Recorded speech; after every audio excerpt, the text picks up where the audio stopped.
Doctor అమ్మ మా కోడలు ఎట్లుంది? ఆమెకు లో బీపీ అయిపోయిందండి, అందుకే కింద పడిపోయింది. అయినా తను ఇప్పుడు ప్రెగ్నెంట్. ప్రెగ్నెంటా? అవునండి, జాగ్రత్త చూసుకోండి, టేక్ కేర్. బాబు ఎట్లా చేద్దామే? చేసేదేముందిరా, నువ్వు ఆగు, ఆలోచిద్దాం. ఆలోచించేది ఏం లేదు, తీసేద్దాం. ఏం మాట్లాడుతున్నావురా నువ్వు? నేను కరెక్ట్గా మాట్లాడతాను బాబు, అర్థం చేసుకో. తర్వాత మస్తు ప్రాబ్లం అయితే బాబు. నిర్ణయం తీసుకోవాల్సింది నువ్వు కాదు, ఆమె. ఆమె ఏమనుకుంటుందో ఒకసారి అడుగుదాం. ఆమె నేను అడిగేది, ఆమెకేం తెలుసు? వద్దు బాబు, నా మాటను. తమ్ముడు చచ్చిపోయినందుకు ఆమెకు ఎంతో కొంత సెటిల్మెంట్ చేద్దాం. ఆమెను వాళ్ళ అవ్వగారింటికి పంపిద్దాం. వాళ్ళ తమ్ముడు ఇంకో పెళ్లి చేస్తాడు. పిల్లలు పుడితే రేపు ఎవరి పెళ్లి చేసుకుంటే? మనిషినారా? ఏం మాట్లాడుతున్నావురా? ఒకసారి సుమతిని ఆమెతో మాట్లాడాలి. ఆమె ఏమనుకుంటుందో తెలుసుకోమను. సరే అడుగుతా.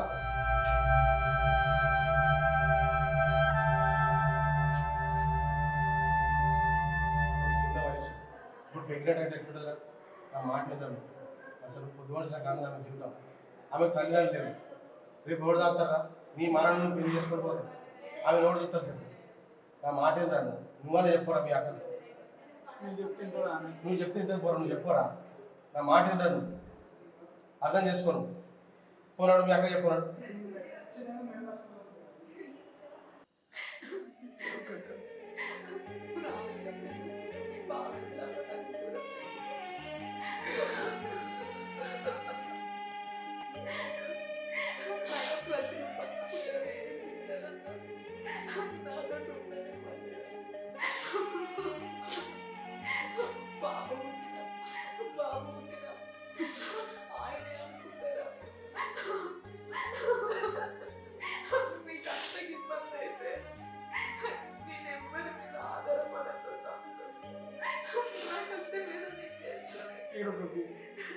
చెప్తాను,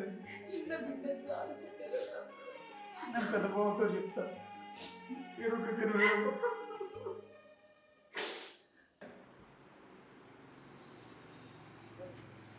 పాపం సుమతి ఎంత చెప్పినా ఇంకా లేదే, ఉంచుకుంటా అంటుంది. వాళ్ళ తమ్మితో చెప్పినా ఇంకా లేదు. ఎట్లా చేద్దాం బాబు? సరేరా, ఆమెకు నచ్చినట్టు అర్థం. ఆమెకి ఎట్లా చెప్తే గట్లే. ఏం మాట్లాడుతున్నావు బాబు? నీకేమైనా సమాధి అవుతుందా? రేపు పోరడో కొడితే ఏ వడతాడే? మనకేమైనా ₹1,00,00,000 ఆస్తున్నాయా? ఆమె పొద్దు వలసిన కాన్నది. జీవితాంతం ఎవరు చూసుకుంటారే? నా పానం ఉన్నంత వరకు ఆమెను కంటికి రెప్పలో చూసుకుంటారా? అరే, పిల్లగాడో కొడితే నాకు ఆ దేవుడు ఇచ్చిన వరమని నా పానం పోసి పెంచుకుంటారా? పానం పోసి పెంచుకుంటావు. నీ మైండ్ ఖరాబ్ అయింది కానీ నువ్వు ఊలే కదరా. పెద్దవసరం చెప్పించి నీ సంగతి చూస్తాను. అరే ఎట్లా పోతున్నారా?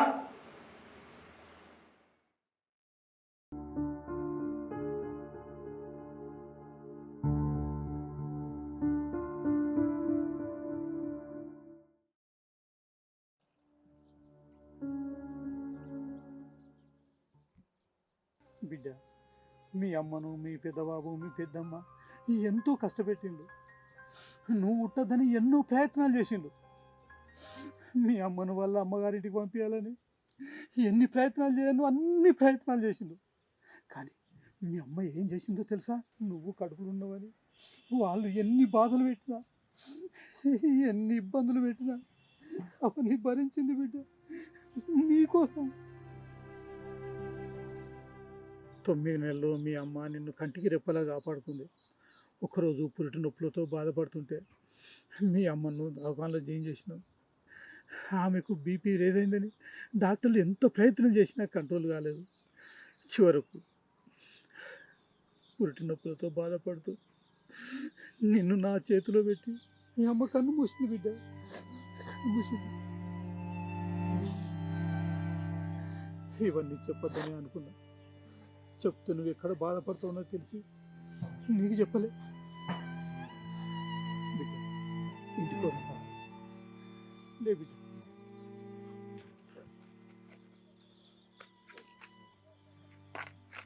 నువ్వు మంచిగా చదువుకోవాలి, పేరు తెచ్చుకోవాలి.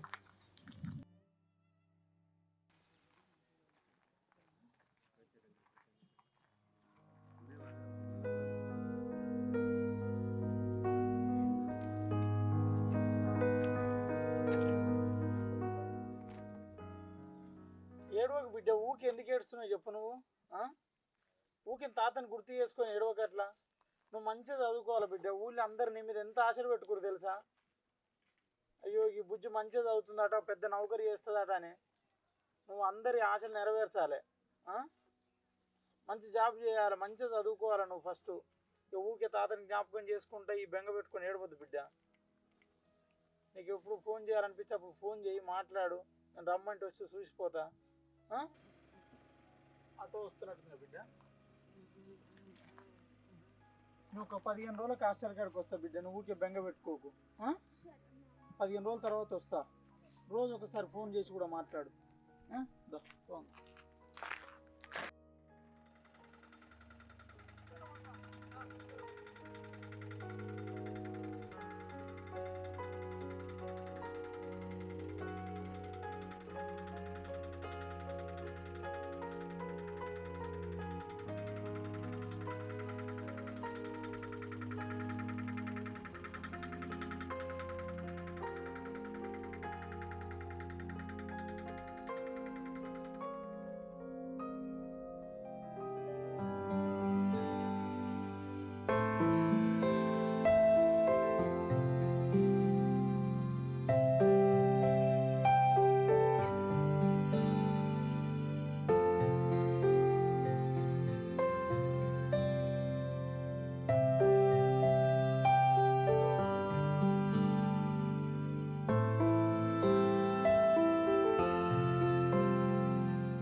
మీ కొడుకులు ఉంటారు. నమస్తే సర్పంచ్ సార్. నమస్తే.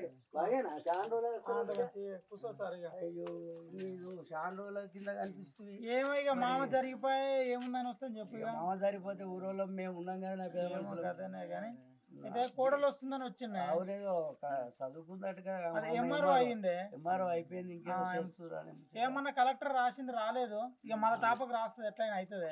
సరే కావాలి వస్తుందంటే అందుకే ఇలా వచ్చింది. ఇక బాగానే కష్టపడి ఎంఆర్ఓ అయింది కానీ ఇలా మామ ఉంటే ఎంత సంబరపడనే. పాపం మస్తు ఆశ ఉండే మామకు ఆ కోడల్ని పెద్ద చదువులు చదివిపోయాలని. పాపం పొల్ల బాగానే చదివింది, కష్టపడ్డది, ఎంఆర్ఓ కొట్టింది. ఇక దేవుని దయ వల్ల ఏదో ఇక వచ్చింది. వస్తున్నట్టుంది కానీ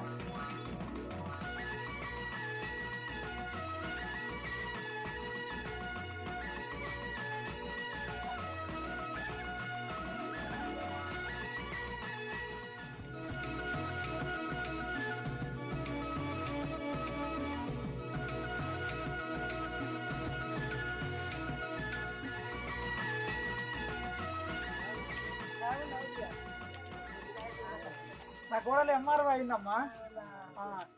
ఎంఆర్ఓ అయింది. కలెక్టర్ కూడా మంచి ఎగ్జామ్ రాసింది. మరోసారి కలెక్టర్ కూడా అయ్యి వస్తుంది. గుర్తుపెట్టినా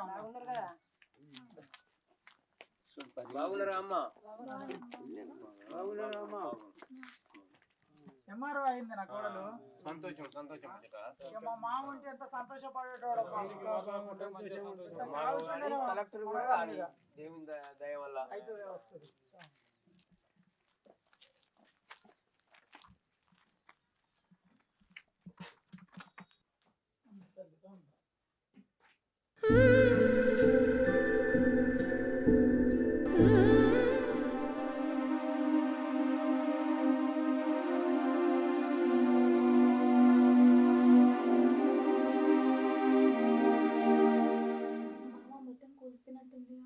ఎవరు ఉంటలేం కదా బిడ్డ, అందుకే మొత్తం కూలిపోతుంది ఇల్లు అంతా. వాన గడిచిపోయా అంత ఆగమానం అయిపోతుంది. మనుషులు ఉంటేనేమో బాగుండేది.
ఏడవకు తల్లి, ఏడవకు. ఇలా నీకు జాబ్ వచ్చినప్పుడు తాత ఉంటే ఎంత సంబరపడుతుండరా. తాతకి ఎంత ఇష్టమో బిడ్డ, నువ్వు జాబ్ చేయాలి, నువ్వు మంచిగా ఉండాలి, ఒక పై స్థాయి పోవాలని. ఏడవకమ్మ, ఊక్కుతాను ఏడవ. నా ఊర్లో అందరు అన్నట్టు నువ్వు తాత పేరు నిలబెట్టినావు బిడ్డ. ఊరు అందరూ అంటుండే, అయ్యో ఆయన మనవరాలు పేరు నిలబెడతాడు తాతదని. నేను ఉండుంటే ఎంత సంతోషపడేటోడు. ఊకో బిడ్డ, ఊకో.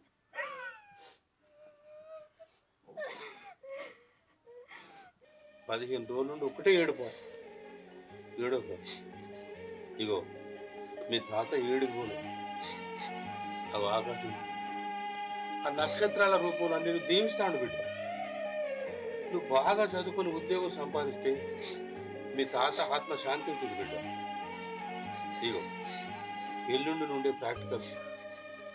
నువ్వు గుండె ధైర్యం చేసుకొని రేపే కాలేజీకి బయలుదేరాలమ్మ. నువ్వు వెన్నెలవమ్మ ఈ గ్రామానికి. ఈ గ్రామంలోని గవర్నమెంట్ స్కూల్లో చదివే పేద పిల్లలకు నువ్వు వెలుగు కావాలి. అప్పుడే నీ పేరుకు సార్థకత.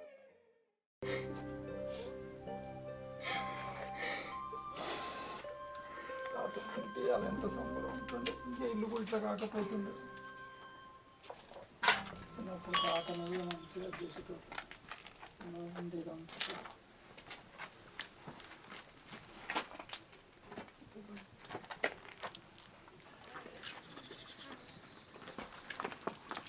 సర్పంచ్ గారు, ఈ ఇల్లుని మా తాత జ్ఞాపకంగా గ్రంథాలయానికి ఇస్తున్నాను. చాలా మంచి పని చేస్తారు ఊరి గురించి. మీ తాత జ్ఞాపకంగా ఉంటుంది. లోపల కొంచెం కూలిపోయింది, అది కూడా చేసిస్తాను. ఇంకా చాలా ఒక మేస్త్రిని మాట్లాడేది బాగా చెప్పించిస్తాను. ఇక తాత జ్ఞాపకార్థం కొంచెం ఇస్తే మేము కూడా కాపాడుకుంటాం. ఇక చదువుకున్న వాళ్ళకు అదొక ఉపయోగపడుతుంది. అట్లా ఆమె కోరిక కూడా అదే. ఓకే, అలా చేపిస్తాం. మా అమ్మ స్కూల్కి వెళ్ళొద్దామా, సిద్ధరామయ్య సార్ని కలిసి వద్దామా? సరే బిడ్డ, పోయిద్దాం. వస్తాం సార్. Okay sir. వెళ్ళొస్తాను.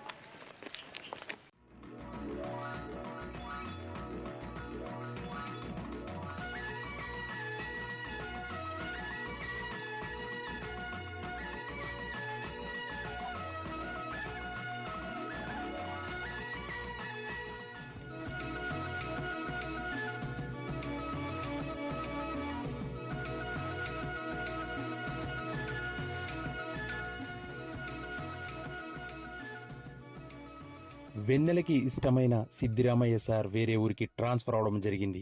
తాతను చంపిన వెన్నెల పెద్దబాబు, పెద్దమ్మకు, అన్నకు 14 సంవత్సరాల జైలు శిక్ష పడ్డది. వెన్నెల నెక్స్ట్ గోల్ సివిల్స్ సాధించడం. ఈ తాత మన్మరాలు సిరీస్ చూస్తున్న ప్రేక్షకులకు ధన్యవాదాలు. దయచేసి ప్రతి ఒక్కరూ లైక్, షేర్, కామెంట్ చేయగలరు. త్వరలోనే ఇంకొక కొత్త సిరీస్తో మీ ముందుకు వస్తున్నాము. ఇదే విధంగా వచ్చే సిరీస్ను కూడా ఆదరిస్తారని భావిస్తున్నాము. Thank you, me Venu Reddy.